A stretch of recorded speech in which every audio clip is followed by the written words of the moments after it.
You're listening to the Josh Parnell Leadership Podcast. We all have leadership within us, and once we understand how to challenge perceived limitations, we're able to influence those we're leading. Josh is a leadership coach, trainer, and speaker. He's also a veteran of the United States Air Force with over 20 years of leadership experience. Are you ready to transform your leadership skills by tapping into unrecognized potential to achieve limitless results? Let's get ready for liftoff. It's time to go from great to greater. Here's Josh in today's episode. Hello, everyone, and welcome to the Josh Parnell Leadership Podcast. I'm your host, Josh Parnell. I'm a leadership coach, trainer, and speaker, and I'm excited to bring to you today one of the most important topics that I regularly coach my clients on. Now, every episode, I try to bring new ideas, new insights, new information regarding all things leadership. So whether it's a guest who brings incredible information or whether it's just myself bringing a solo episode like today, if you enjoy this podcast, you might enjoy my book titled Leading a Legacy, How to Live Today to Make an Impact for Tomorrow. You can find this book on Amazon and Audible, so whether you like to read or listen to your books, both of those are an option for you. And if you do purchase this copy, please leave a review. It'd mean the world to me if you left a review from me. So with that being said, let's go ahead and get into today's episode. I mentioned that this topic is one of the most important topics. It's one of my favorite topics as well because of the benefits that I see it bring to my clients. And the topic that we're discussing today is how to lead one-on-ones, how to lead one-on-one meetings. As a leadership coach, the majority of my clients are people who are formerly leading people. And so communication, as we all know, is incredibly important regarding, whether it's professionally or personally. Communication is often the biggest challenge that we face when we are around people. So when we're working with people, communication is critical to our success. It's critical to our development as well.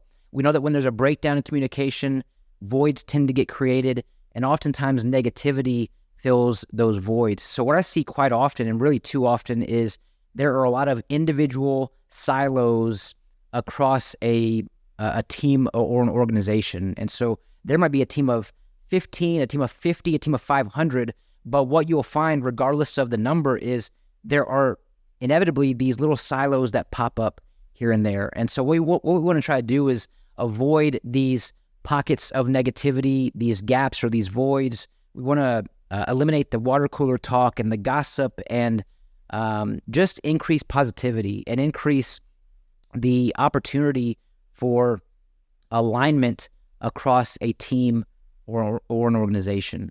So the first question that I would ask you to ponder is, why do we even have one-on-ones? Why is it necessary? Like, why are one-on-ones something that I'm even discussing today?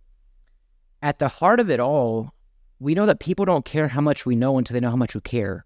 And so when we have one-on-ones, we don't have to, we get to have one-on-ones with our team members. And for a lot of us, that concept that I just shared might be a paradigm shift that we need to make. Sometimes we say, well, hey, I have to have one-on-one here or there, or I just don't have time to have one-on-ones. And so when we do have them, it just feels like, I need to knock this off my checklist, right? I have to do this. No, we get to have the one-on-ones. We get to meet with our team member and find out from them how they're doing, how we can best serve them. We want to provide clarity and direction. As a leader, our obligation and responsibility, quite frankly, is to create two things so that we can provide two things. We get to create safety and trust so that we can provide clarity and direction. And if you think about it, clarity and direction, let's hang on this for just a second. For any job that you've either left or lost, I would ask you to ask yourself, did I have both clarity and direction? It's very likely that your answer is no. Very rare. It's rare to find someone who either left or lost a job who had both clarity and direction. And so this is why a lot of people don't leave bad jobs necessarily, but they leave bad leaders. And this is not a knock on anyone out there who might be feeling some guilt or shame or feeling attacked when I say this. Hey, look, we don't know what we don't know. And me personally, I've made a lot of mistakes in my leadership journey, but we have to remember that leadership is a skill. It needs to be practiced, honed, and developed. And hopefully we can not make those same mistakes twice or multiple times. And so the whole point of having this conversation today is, what can we do? What can we do to go from great to greater? How can we live today to make an impact for tomorrow? Having one-on-ones with your team members is one of those opportunities. So we have an opportunity to, quite frankly, redefine what meetings could and should look like. Because when I say that word meeting, people are going to start rolling their eyes like, oh, here we go again. We're talking about meetings, because there are meetings about the meetings. There's this death by meeting approach. There are plenty of meetings that definitely could have been an email. So we get to redefine what a meeting really could and should look like in our one-on-ones. Now, we have to remember that one-on-ones are going to require an improvement in our communication. And I mentioned earlier, when there's a breakdown in communication, voids get created, negativity tends to fill those voids. We also need to remember that if we're not effectively communicating, it's very likely that for the one conversation we're having, there are actually 4 different conversations that are occurring at that same time, which is the one that I'm having, the one that you're having, the one that I think that we're having, and the one that you think that we're having. So the greatest misconception about communication is the fact that it's actually happening. So what does our improvement in communication look like when we have our one-on-ones? I'm going to give you some tips. I'm going to give you, six pro tips, I'll call them. 6 pro tips on how to communicate more effectively through your one-on-ones in an effort to make your one-on-ones the most effective you can make them. Beginning with number 1, schedule your one-on-ones and get them on everyone's calendar. If you think about the last time you had a one-on-one, whether you are the recipient of that one-on-one from your own leader, or whether you are leading people and you facilitated a one-on-one for your team member, it's very likely that the one-on-one was not scheduled. Oftentimes, I find that we have these one-on-ones when it's convenient for us. So if I'm leading a team of people and all of a sudden I have, an hour or 2 of what looks like free time to knock out whatever is on my to-do list, to knock out whatever I need to, I think, hey, you know what? This is a good time to have a one-on-one. So I'm going to go pull my team member aside and say, hey, is now a good time? Can you meet right now? So I'm catching this person off guard. And so when I have a calendar-based system and I'm scheduling a one-on-one, I am giving my team member the opportunity to be as prepared for their one-on-one as I am. And we know that when the pressure is on, we don't rise to the occasion. We fall to our highest level of preparation. Why would we want to set someone up for anything but success by not scheduling a one-on-one?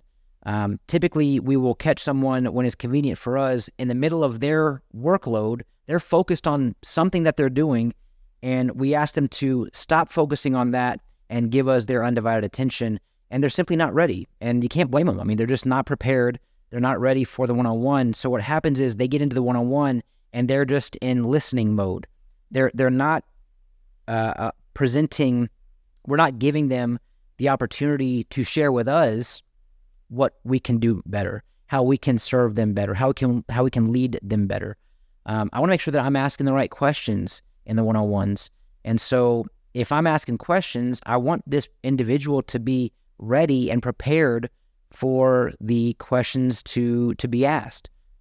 So that's the first tip, is to schedule your one-on-ones and get them on everyone's calendar. The second is to send them a copy of the meeting template for them to fill out. And so here's what this looks like. I with every client of mine, I work off of a running Google Doc. And so I have a running Google Doc that we are both shared to.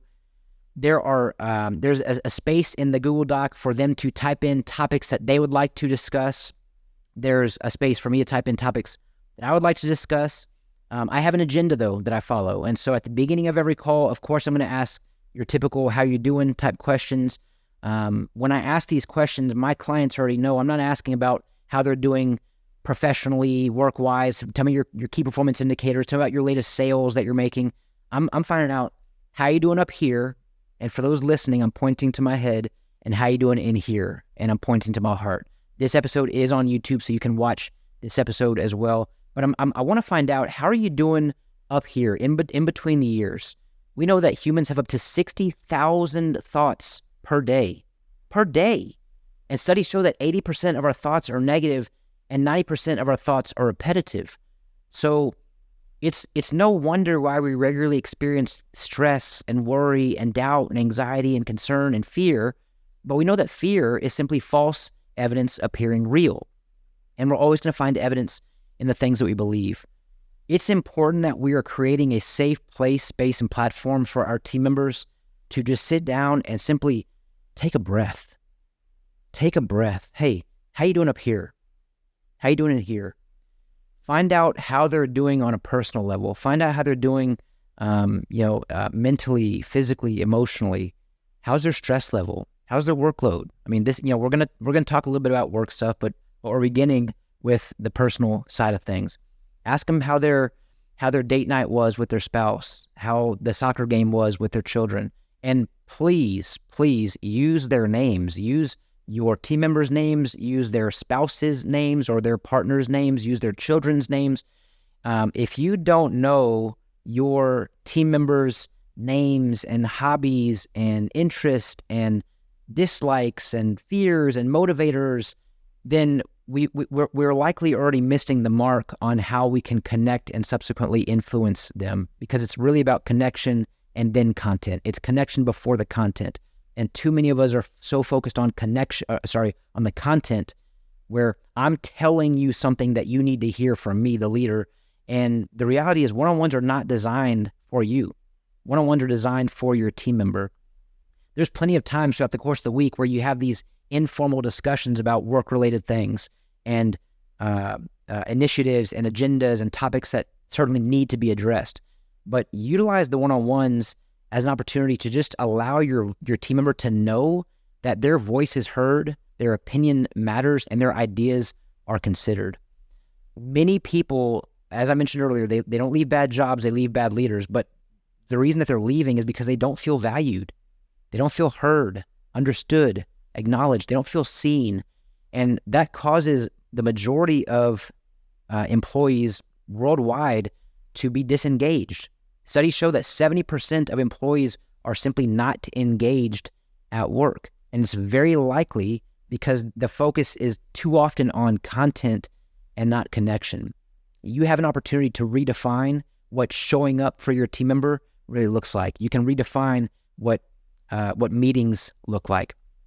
As a lot of you know, if you've listened to this podcast before, my favorite quote is from Maya Angelou, and she says, "I've learned that people will forget what you said, people will forget what you did, but people will never forget how you made them feel." And I love that quote because it really talks about the importance of showing up, how we can simply show up for those in our charge. And many team members have never been asked for their professional opinion before. And it's amazing. I'm saying this and I'm still surprised by how many people I work with who they themselves or they know someone on their team who has never been asked for their professional opinion before. So naturally, these individuals begin to not feel heard, understood, acknowledged, or seen at work. So they become disengaged and they start looking maybe elsewhere. Sometimes they think, hey, the grass is greener on the other side. But the reality is the grass is green where we water it. We have an opportunity to water the grass for our team members, because when we start showing up differently, they start showing up differently, which means when we start watering the grass, they start watering the grass as well. When the leader gets better, everyone gets better. So I'm going to recap the first two pro tips, and that is number one, schedule your one-on-ones and get them on everyone's calendar.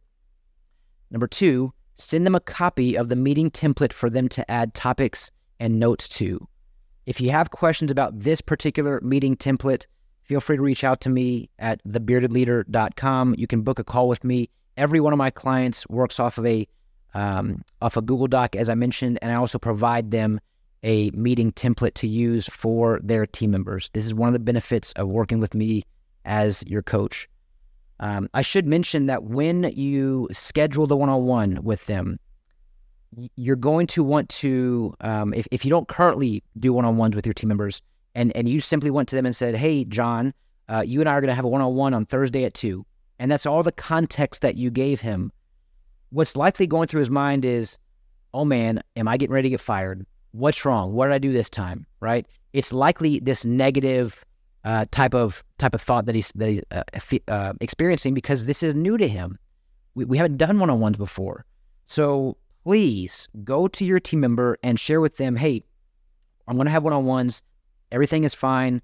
Of course, you say that if everything truly is fine, but the whole point is let them know why we're doing this. Remember, clarity and direction are the two things that every person needs, especially in a professional relationship. So let them know why we're having one-on-ones. And quite honestly, it's so that you can learn what you can do better to serve them in the process. The more you're able to give them a safe place, space, and platform, then they are ready to share with you how you can lead them better, how you can serve them better, how you can show up differently for them. And you're asking questions that are going to warrant some dialogue to help you understand the answers to these questions as well. The third pro tip is to always give your team member a call to action before you break from your one-on-one. So there is a reason why most people don't like meetings. And the reality is because they feel like most meetings are a waste of time. And truthfully, they're right. Most meetings are a waste of time simply because we go to a meeting and we hear initiatives, we hear our goals, we hear what we're going to do and how we're going to do it. And beyond that, there's no action. There's no walk to the talk. So we can talk the talk, but we simply don't walk the walk as often as we would like. And the opportunity that a lot of meetings are lacking is simply giving someone a call to action to help them stay accountable on what we just discussed. So meetings don't have to be a waste of time. They really should, of course, they shouldn't be a waste of time, but provide a call to action for everyone beyond your one-on-one. If you have a one-on-one and the majority of your discussion is centered around just personal things, we haven't even talked about work stuff. One thing you can do is say, all right, John, hey, today we talked a lot about, what's going on at home and how you're doing and how I can help. You tell me, between now and our next one-on-one, what's your call to action? What are you going to commit to between now and the next one-on-one? You as a leader don't have to always be the one who is defining or determining what their specific call to action can be. Put it on them. Remember, we want to empower our team members. So now they're problem solving, critically thinking outside the box. If you're thinking, well, I'm not sure what what call to action to give them today, ask them. They know what their responsibilities are. And so ask them, hey, you tell me, what are you going to commit to between now and our next one-on-one? Now, the fourth pro tip is to follow up on the follow-through for at least the first 2 to 3 one-on-ones. Now, I want to make sure I'm very clear when I say this. If you currently don't do one-on-ones in your business, it's going to feel a little awkward for you and your team member at first. What you're trying to do is create a culture of accountability. So when I say follow up on the follow-through, I'm saying follow up on the call to action that you provided to this person just a few days ago. So let's say you're meeting with your team member every 2 weeks. You're gonna commit to a cadence of one-on-ones every 2 weeks. So every 14 days, you're meeting with this individual. When you follow up on the follow-through, that means if I'm meeting with John on Tuesday at 2 o'clock, then maybe on Thursday, I follow up with John and say, hey, John, your call to action from our one-on-one was X, Y, or Z. What can I do to help you with that? When you do this, are you micromanaging? The answer is yes, you are. Do I promote or advocate for micromanaging? The answer is no, I do not. However, I will say, as you are beginning to create this culture of accountability, this is new territory for everyone. And so what you're doing is you are reminding everyone and emphasizing to everyone that beyond our one-on-ones, we are going to walk the walk. So we're going to talk about it and we're going to walk about it. So that's why I say follow up on the follow-through for at least the first 2, maybe 3 at most one-on-ones. Once your team member knows, okay, hey, I'm walking the walk as well, you can get away from that little piece of micromanaging, because all you're trying to do is create a culture of accountability. And too many times we have a one-on-one, and 2 weeks later, I follow up and say, hey, John, your call to action from last time was to do X, Y, or Z. How did it go? Oh, you know what? I actually didn't get around to it. I didn't have time. I had too much going on. Oh, okay, yeah, no worries. We'll just do it next time.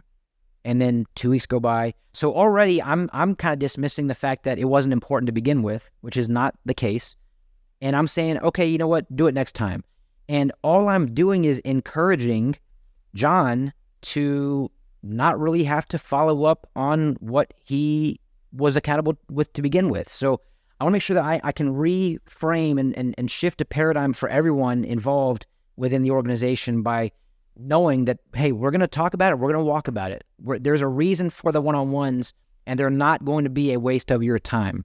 So the fourth, let's see. So, okay, pro tips, schedule your one-on-ones. Number 2, send them a copy of the meeting template. Number 3, always give them a call to action, a CTA. Number 4, follow up on the follow-through. Number 5, pro tip, frequency. I would say meet every 2 to 3 weeks. I get this question a lot. Well, how often should I meet, and how long do the meetings last? And remember, we get to do the one-on-ones. We don't have to. We get to. And so I believe that typically every 2 weeks is a good time frame. Now, you can also ask your team members what they're comfortable with and how often they would like to be met with.